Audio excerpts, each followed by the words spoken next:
రూపాయి ఖర్చు లేకుండా మూర్తి స్టోర్ సిటీలో ప్లాట్ ను పొందండి. 1 plot free for every 10 plots sold. ఉచితంగా ప్లాట్ ను సొంతం చేసుకోండి. ఎలా మీరు ఇప్పుడు మీ ఫ్రెండ్ అన్నారు కాబట్టి హేమలాగా రెబలా లేకపోతే చాలా సాఫ్టా లేకపోతే ఆమె లెక్కే ఉంటాం కానీ బయటకు కనిపించం అంటారా? అందరు నన్ను సాఫ్ట్ అంటారండి, కానీ సందర్భం వచ్చినప్పుడు అవుట్ సైడ్ మీరు soft, inside we don't know కదా. కొంచెం అంటే సిచ్యుయేషన్ వచ్చినప్పుడు నేను రెబలేనండి. I fight, okay. I come forward. ఎలాంటి సిచ్యువేషన్ లో చేశారు? ఇండస్ట్రీ సంబంధించి హేమ గారు ఇష్యూ అయినప్పుడు చేశారు ఫైట్? ఇండస్ట్రీ హేమ ఉన్న ఇష్యూ అయినప్పుడు నేను లేనండి, యుఎస్ లో ఉన్నాను. ఓకే. ఇప్పుడు ఎంత డిజిటల్ ప్రపంచమే కదా, ఎక్కడి నుంచైనా ఫైట్ చేయొచ్చు. రోజా తిట్టినప్పుడు రాధిక గారు, ఖుష్బు గారు, మీనా వీళ్ళందరూ బయట. నేను పాప ప్రెగ్నెంట్, రోషన్ పాప, ఈ సిచ్యుయేషన్ హేమదైనప్పుడు నా క్లోజ్ ఫ్రెండే, అది కాదన్నాను. అప్పుడు నేను అక్కడ బిజీగానే ఉన్నా. అక్కడిని ఫోన్లు చేసి నా ఇంటర్వ్యూలు తీసుకుంటారు అనేది మాత్రం అది అవలా. ఒక సందర్భంలో 2 సందర్భాల్లో నాకు కాల్స్ వచ్చినాయి, మేడం బై ఫోనే ఇండస్ట్రీలో ఇట్లా అవుతున్నాయి, అట్లా అవుతున్నాయి, మీరు దాని మీద ఏం స్పందిస్తారు అనేసి. బట్ నాకు టైమింగ్స్ అక్కడికి ఇక్కడికి సెట్ అవ్వలేదు, బికాజ్ యుఎస్ టైమింగ్స్ డిఫరెంట్ కదా. బట్ ఐ డోంట్ మైండ్ ఏదైనా కానీ ఆ సందర్భం వస్తే ఎవరిది న్యాయం అంటే ఆ న్యాయం వైపే నేను చెప్తానండి. అది నా ఫ్రెండ్ అన్నా అవనివ్వండి, అవతల పర్సన్ అన్నా అవనివ్వండి, వాళ్ళు కరెక్ట్ అనిపిస్తే వాళ్ళనే సపోర్ట్ చేసి మాట్లాడతాను. అంటే వ్యక్తిగతంగా ఇన్ అండ్ అవుట్ తెలుసు కాబట్టి అసలు హేమ గారి నేచర్ ఏంటి? ఆ టైంలో తను పడ్డ కష్టం కావచ్చు, తన బాధ, ఫ్యామిలీ పడ్డ బాధ, ఒక పాప ఉంది. హేమది ఏంటంటే మనస్తత్వం ముక్కు చుట్టుకుపోయే మనస్తత్వం, వెనక ముందు ఆలోచించదు, లేదన్నా మనసుకి అనిపించేస్తే అనేస్తుంది. ఓకే. ఒకప్పుడు బాగా అలా ఉండేదండి, కానీ she changed a lot. Okay. She changed a lot. ఎవరైనా ఏదన్నా మంచి చెప్తే తీసుకుంటుంది, మార్చుకోవటానికి ప్రయత్నం చేస్తుంది. తనది ఏదన్నా తప్పు ఉందంటే ఒప్పుకుంటుంది, ఇప్పుడు ఒప్పుకుంటుంది. తనది తప్పు లేదంటే ఫైట్ చేస్తుంది. అది ఎంత దూరమైనా వెళ్ళిద్ది అది అట్లా. సో ఎవరైనా అలా ఉన్న వాళ్ళే నా గ్రూప్లో ఉన్నారండి, నా ఫ్రెండ్స్ సర్కిల్ అంతా. అంటే బహుశా నాకు ఆ మైండ్ సెట్. నమ్మారా మీ ఫ్రెండ్స్ అలా డ్రగ్స్ తీసుకున్నారు, అలా రేవ్ పార్టీలో ఉన్నారంటే నమ్మాలనిపించిందా? ఒక గ్రూప్ ఆఫ్ పీపుల్ ఉన్నారండి, అందులో డ్రింక్ చేసే వాళ్ళు ఉంటారు, డ్రింక్ చేయని వాళ్ళు ఉంటారు, వేరే అలవాట్లు ఉన్న వాళ్ళు ఉంటారు, అలవాట్లు లేని వాళ్ళు ఉంటారు. బట్ వాళ్ళు ఫ్రెండ్స్ అవ్వరా, గ్రూప్ ఉండరా? ఇప్పుడు నాకు ఒక బ్రదర్ అనుకోండి, మీరు జస్ట్ దేవుడు ఇచ్చిన బ్రదర్, నీ బర్త్డే పార్టీ ఇస్తున్నాను నాకు అక్కడ అన్నాను, వస్తానా రానా? నేను అలా అని నేను ఆ పార్టీలో ఉన్నానని నేను తీసుకున్నానా? నేను డ్రింక్ చేశానా, లేకపోతే డ్రగ్స్ తీసుకున్నానా, లేకపోతే ఇంకా ఏమైనా వేరే పనులు మంచి కాదు అనేవి ఏమన్నా చేశానా? అంటే అక్కడ ఉన్నాను కాబట్టి తాటి చెట్టు కింద ఉంటే పాలు తాగానంటే నీళ్ళు తాగానంటారా, లేకపోతే కళ్ళు తాగానంటారా? ఎవరైనా కళ్ళే తాగారు అనుకుంటారు తాటి చెట్టు కింద కూర్చొని తాగుతుంటే.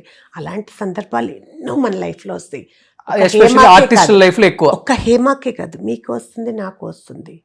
ఆర్టిస్ట్ లైఫ్ అనేది పబ్లిక్ ఇంట్రెస్టింగ్ పర్సన్స్ కాబట్టి, ఇంట్రెస్టింగ్ టాపిక్ కాబట్టి తొందరగా వెళ్ళిపోతాం మనం. అదే బయట ఇంకెవరైనా అయితే అవి బయటకు రాదు. That's difference. కానీ పర్సనల్గా బాగా డిస్టర్బ్ అయిందా? అది డ్రింక్ చేయదు నాకు తెలుసు బాగా. కాదండి, అలానేం కాదు రోషన్. ఇవాళ రేపు అలవాట్లు అనేది అందరికీ కామన్ అయిపోతుంది. ఎవరైనా ఫోర్స్ చేస్తే సరదాగా తీసుకొని డ్రింక్ చేయటం అంటే తప్పు కాదు అనే సిచ్యుయేషన్స్కి వచ్చారు జనాలందరూ. ఇవాళ రేపు మంచి మంచి సొఫిస్టికేటెడ్ ఫ్యామిలీస్లో, ట్రెడిషనల్గా ఉండే ఫ్యామిలీస్లో కూడా they are taking drinks. Like it's good for health అంటున్నారు. వైన్ అంటే they give company. What is wrong అంటారు? What is wrong if it is good? మనకు ఒంట్లో బాగున్నప్పుడు మెడిసిన్స్ వేసుకుంటున్నాం, ఆ మెడిసిన్స్లో ఏమేమి కలుపుతున్నారో మీకు ఐడియా ఉంటుంది కదా. మనం తీసుకోనివి బయట తీసుకొనివి అన్నీ డ్రగ్స్ మిక్స్ చేస్తారు అందులో చాలా, ఈవెన్ ఇంక్లూడింగ్ పాయిజన్. అవును, అది అలానే ఇది కూడా ఇట్స్ గుడ్ ఫర్ హెల్త్ అంటారు, గ్లామరస్గా కనిపిస్తారంటారు, స్కిన్కి మంచిది అంటారు, గ్లో ఉంటుందంటారు, యంగ్గా కనిపిస్తారంటారు. If these so many reasons will encourage them. ఇప్పుడున్న సిచ్యుయేషన్. ఇప్పుడు మీరు చాలా ఎంగోగా కనపడుతున్నారు నాకు. ఏంటి అసలు మీ సీక్రెట్? ఇప్పుడు చెప్పిన అయితే కాదు కదా నా సీక్రెట్. మీకు ఓపెన్ గా చెప్పాను అంటే అందరికి చెప్పినట్లే, పాజిటివ్నెస్ అండి. I'm very happy with everybody. I take positiveness from anybody. కొంచెం ఉంటాయి బాధ కలిగించే సందర్భాలు కొన్ని వస్తాయి కానీ బట్ ఏంటి మీ జీవితంలో కూడా ఉన్నాయి అవి? Why not? I'm a person. నేను మనిషినే కదండి, మనిషినే కదా. నేనేమి అందరం మనుషులమే కానీ మీలాగా 1000 కోట్లు ఆస్తి అయితే లేదు కదా మాకు. నాకు 1000 కోట్లు ఏం లేదులేండి, రానవసరం ఇన్కమ్ ట్యాక్స్ వస్తారు, అప్పులే ఉంది. అది Jayalakshmi talkies, Jayalakshmi flour mills, Jayalakshmi towers, mills అంట బాబాయ్, కొత్తది వచ్చిందండి, రోషనే ఇస్తున్నారు. జయ ఎన్క్లేవ్స్ గుంటూరులో, జయ ఎన్క్లేవ్ అని మా వారు కాదు జయ ఎన్క్లేవ్ అని ఏదైనా పెట్టుకున్నా కూడా మా వారు కన్స్ట్రక్షన్ ఏం పెట్టుకుంటారా అని మాయా ఏంటి, అమ్మేస్తాము ఫ్లాట్స్ అన్ని అమ్మేసినప్పుడు వాడికి పోతాయా వేరే వాడికి, మనకే కదా వచ్చేది. రొటేషన్ కదా బిజినెస్ అంటే, అదే కదా రొటేషనే కదా. మాకేం గోల్డెన్ స్పూన్ ఏం లేదు రోషన్. నా పేరెంట్స్ సైడ్ కానీ అత్తమామల వైపు నుంచి కానీ ఎవ్వరు ఏమి ₹1 ఇవ్వాల. ఎవ్రీథింగ్ మా ఇద్దరు కష్టార్జితం, ఎస్పెషల్లీ మై హస్బెండ్. తన సిన్సియారిటీ, హార్డ్ వర్కింగ్ తను ఈ రోజుని ఇలా నిలబెట్టింది. He is very nice guy, very straightforward, very hard working person. ₹1 సంపాదిస్తే అందులో ₹1 తను పెట్టుకొని 30 తన చుట్టూ, అంటే ఇప్పుడు ఫర్ ఎగ్జాంపుల్ ఒక బిల్డింగ్ కట్టామనుకోండి, తన దగ్గరికి వచ్చే వాళ్ళకి అది ఎవరెవరు తీసుకున్నారో వాళ్ళందరికీ తెలుసు, చాలా తక్కువ ప్రైస్కి ఇచ్చేసేవాళ్ళు కన్స్ట్రక్షన్స్లో కూడా. నేను అంటాను, మీరు బిజినెస్ లాగా చేస్తుంటే ఈ రోజున మనం కొంచెం దగ్గరలో ఏ రామానాయుడు గారు లేకపోతే టాటా బిర్లాలకు వాళ్ళకి దగ్గరకి వెళ్ళేవాళ్ళు. మీరు సిన్సియర్గా సంపాదించే వాళ్ళమేమో, బట్ ఆయన అలా ఇది చేసుకునే వ్యక్తి కాదు. బిజినెస్ లాగా చూడడు. ఆయన అంతా ఫ్రెండ్స్కి హెల్ప్ చేయటము, చుట్టాలకి హెల్ప్ చేయటము, ఇదే ఎక్కువ. అలాగే కాకపోతే దానివల్ల నష్టపోయిందే ఎక్కువ ఉంది. దట్స్ ఫైన్ అండి. ఈ లైఫ్లో ముందు నుంచి లేదు, వెళ్ళేటప్పుడు ఉండదు, ఏముంది మధ్యలో బతకడానికి కావాలి కదా, ఉంటుంది అండి. అది ఉంది కాబట్టి వెరీ హ్యాపీ. సాటిస్ఫాక్షన్ అనేది మోస్ట్ ఇంపార్టెంట్ థింగ్. మనకి దెర్ ఇస్ నెవర్ ఎండ్ అంటారు కదా, ఎనీథింగ్. ఆశకు అంతం లేదు కదా. ఈ ఆశ చాలా చాలా కోరుకుంటూ ఉంటుంది, దాన్ని కంట్రోల్ చేయకపోతే మనం కష్టం. అందుకని ఉన్నవారికి చాలు, పర్లేదు, బాగున్నాం చాలా మంది కంటే అనుకుంటే విల్ బి హ్యాపీ. నేను ఇలా ఉండటానికి, మీరు అన్నట్లు గ్లామరస్గా ఉండటానికి, యాక్టివ్గా ఉండడానికి అయితే రీజన్ ఇదేనండి. ఓకే, అందరూ హైదరాబాద్లోనే కష్టం కన్స్ట్రక్షన్ అదంతా. మీరు అట్లా ఏపీ తెలంగాణ రెండు బాగా హ్యాండిల్ చేయగలుగుతున్నారు. గుంటూరు, విజయవాడ ఇటు సైడ్ కూడా మీ బిజినెస్ ఉన్నాయి కదా? గుంటూరులో ఉండేదండి. యాక్చువల్గా నా హస్బెండ్కి వాట్ వి కాల్, తన ఫ్రెండ్స్ అందరూ అడిగారు ఇక్కడ చేస్తున్నప్పుడు, మీరు అక్కడే కడుతున్నారు, ఇక్కడ కూడా కడితే మేము కూడా, అంటే తన హెల్పింగ్ తెలుసు కాబట్టి తన కన్స్ట్రక్ట్ చేసి ఆయన ఫ్లాట్స్ కొంచెం మంచిగా ఇస్తారు రీజనబుల్ ప్రైస్లో అన్నది బాగా ఫ్రెండ్ సర్కిల్కి తెలుసు, రిలేషన్కి తెలుసు.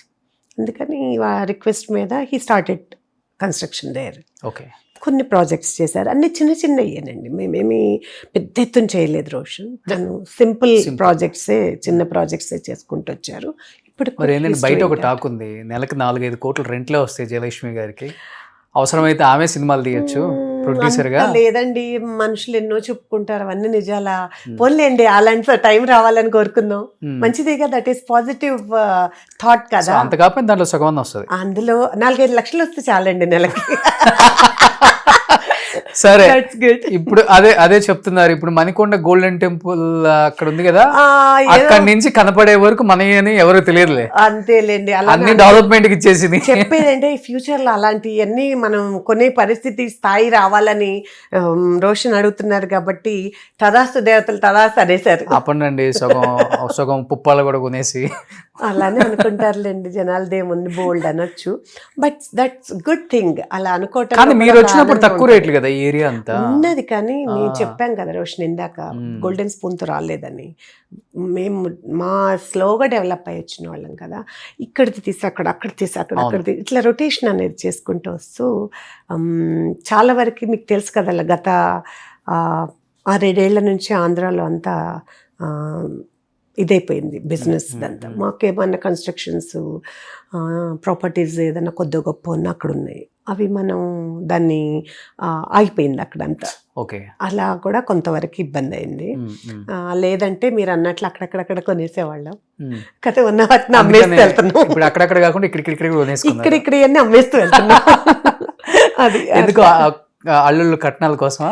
అల్లుళ్ళు కట్నాలు అడిగే వ్యక్తులు కాదండి, అస్సలు కాదు. They are very nice children. అందులోకి ఆ అవకాశం కూడా మేము ముందే చెప్పేస్తామండి, మేము ఇవ్వమని చెప్పేస్తాం. మా బిడ్డలే చాలా వాళ్ళని చేసుకోవటమే అదృష్టం. నన్ను అలానే అనుకున్నారట నా తల్లిదండ్రులు. నేను నా భర్త దొరకటం అదృష్టము, నేను రావటమే చాలా ఇదని. నిజంగా వచ్చిన దగ్గర నుంచి ఆయనకి అట్లానే అన్ని కలిసి వచ్చినాయి. నా బిడ్డలు అట్లానే మేము ఫీల్ అవుతున్నాం. బికాస్ వాళ్ళే కదా everything, we proud about them. So ఈ ఆస్తులదేముందండి, ఉన్నది వాళ్ళకి. ఏదైనా ముందే చెప్పేస్తాం, మీ టాలెంట్స్ మీరు ప్రూవ్ చేసుకోండి, మీరు ఎంత కష్టపడాలో మీరు అంత కష్టపడండి, తర్వాత వీఆర్ దేర్. ఓకే, అది.